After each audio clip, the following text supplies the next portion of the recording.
నడిగిరికి vanakkam. Mass మహారాజా రవితేజ ఎన్ని ఫ్లాపులు చవి చూసినా సరే అతని నుంచి వచ్చే ప్రతి కొత్త సినిమాకు మార్కెట్లో మంచి గిరాకీ ఏర్పడుతుంది. జనాల్లో కూడా అతని సినిమాలపై ఒక ప్రత్యేకమైన క్యూరియాసిటీ నెలకొంటుంది. అందుకు కారణం రవితేజకు ప్రేక్షకుల్లో ఉన్న మంచి గుర్తింపే. ఎలాంటి బ్యాక్గ్రౌండ్ లేకుండా ఇండస్ట్రీలోకి వచ్చిన రవితేజ ఎన్నో కష్టాలను ఎదుర్కొని ఈ రోజు ఈ స్థాయికి చేరుకున్నాడు. ఎన్నో హిట్ సినిమాలు చేయడంతో పాటు తనదైన కామిక్ టైమింగ్ తో ప్రేక్షకులను కడుపుబ్బా నవ్విస్తాడు. అసలు ఇలాంటి హీరోలు ఇండస్ట్రీలో ఉండటం చాలా అరుదు. అందుకే రవితేజకి ఎన్ని ఫ్లాపులు పడినా సరే అతన్ని జనాలు ఎంకరేజ్ చేస్తూనే ఉంటారు. ప్రేక్షకుల్లో ఆ పాజిటివ్ నోట్ ఉంది కాబట్టి హిట్స్ అండ్ ఫ్లాప్స్ తో సంబంధం లేకుండా రవితేజ సినిమాలకు ఇండస్ట్రీలో మంచి బజ్ వచ్చి పడుతుంది. రామారావు ఆన్ డ్యూటీ సినిమాకి కూడా అలాగే మంచి బజ్ ఏర్పడింది. ఇన్ఫాక్ట్ ఈ సినిమాకు విడుదలకి ముందు మరింత అటెన్షన్ వచ్చిందని చెప్పుకోవడంలో సందేహం లేదు.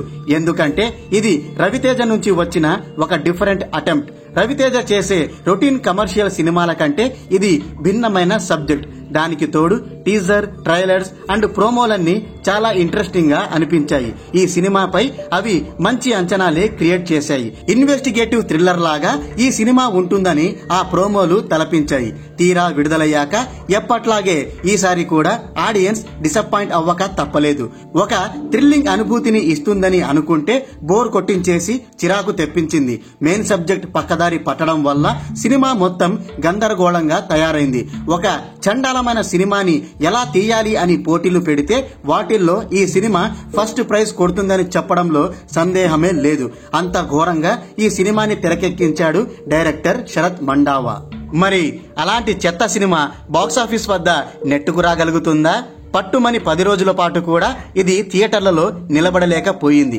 ఏదో రవితేజకి ఉన్న క్రేజ్ పుణ్యమా అని తొలి రోజు ఈ సినిమా కొంచెం చెప్పుకోదగ్గ వసూళ్లైతే రాబట్టింది. కానీ రెండో రోజు నుంచి వసూళ్లు దారుణంగా పడిపోతూ వచ్చాయి. వర్కింగ్ డేస్ లోకి అడుగుపెట్టిన తరువాత సగానికి పైగా థియేటర్ల నుంచి ఈ సినిమాను లేపేశారు. చూస్తుండగానే ఈ సినిమా కళ్ల ముందు నుంచి కనుమరుగైంది.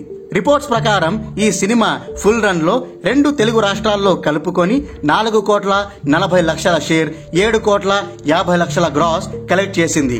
ఇక Karnataka, rest of India, overseas లెక్కలన్నీ కలుపుకుంటే వరల్డ్ వైడ్ గా 5,27,00,000 షేర్, 10 కోట్ల గ్రాస్ నమోదు చేసింది.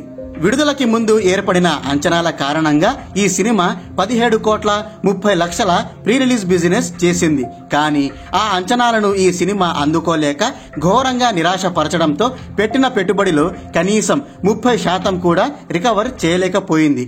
ఓవరాల్ గా ఈ సినిమా 12 కోట్ల నష్టాలను మిగిల్చింది. దీంతో భారీ నష్టాలతో ఇది ట్రిపుల్ డిజాస్టర్ గా నిలిచింది.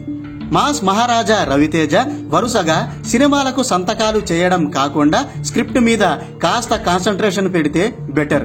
ఇప్పటికే రవితేజ కెరీర్ అంతంత మాత్రంగానే నడుస్తోంది. అఫ్ కోర్స్ సినిమాలైతే చేతి నిండా ఉన్నాయి. కానీ ఒక హిట్ పడితే ఆ తరువాత 4-5 ఫ్లాపులు పడుతున్నాయి. ఇలాంటప్పుడు ఆచితూచి అడుగులు వేస్తేనే కెరీర్ ముందుకు సాగుతుంది. అలా కాకుండా కేవలం చెత్త సినిమాలు చేసుకుంటూ పోతే కెరీర్ తో పాటు జనాల్లో ఉండే రెప్యుటేషన్ కూడా దెబ్బతినే ప్రమాదం ఉంది.